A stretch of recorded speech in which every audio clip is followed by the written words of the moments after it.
Errol, I think that's an important point. I also, in reading reaction to this and speaking to people over the last, less than 24 hours, the question is, well, so I'll use myself as an example. I know that one of the reasons I got into Columbia University was also the fact that my father went there, was also the fact that I'm from Minnesota, right? So the question is, can those things now be considered in a way that race can't?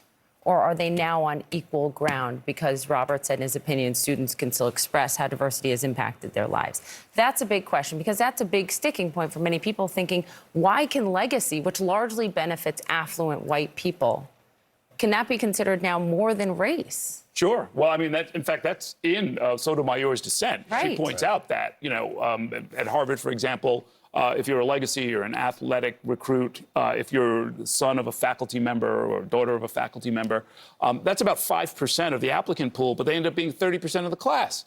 And so, all of those categories plus race, and the court sort of identifies race and say, well, no, you can't consider that, but all of the rest of this is all good. And it never really quite explains why. And they are therefore in the majority accused by Sotomayor of just acting basically as an admissions group, just sort of like setting admissions policy for the country according to their own personal whims. And in the case of Justice Thomas, his sort of personal damage that he experienced when he was a law student.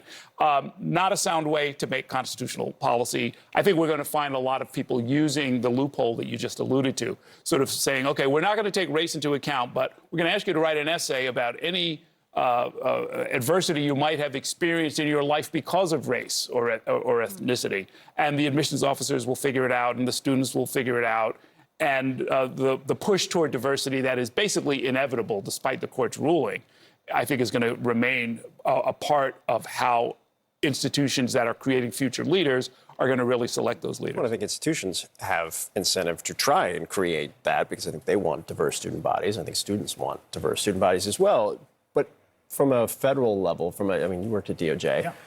What can they do? President Biden's saying, we're going to do X, Y, and Z, listing a couple things that kind of track with, I think, what we saw in the Cal system to some degree.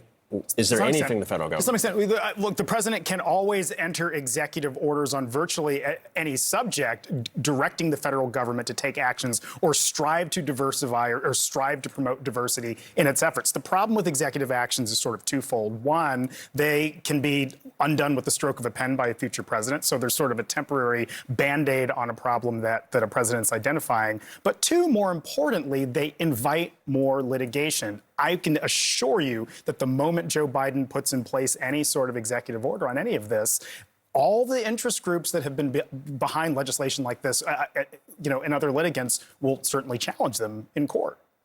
Yeah, they're not reluctant. Not reluctant. Which is to some degree why they built to this point.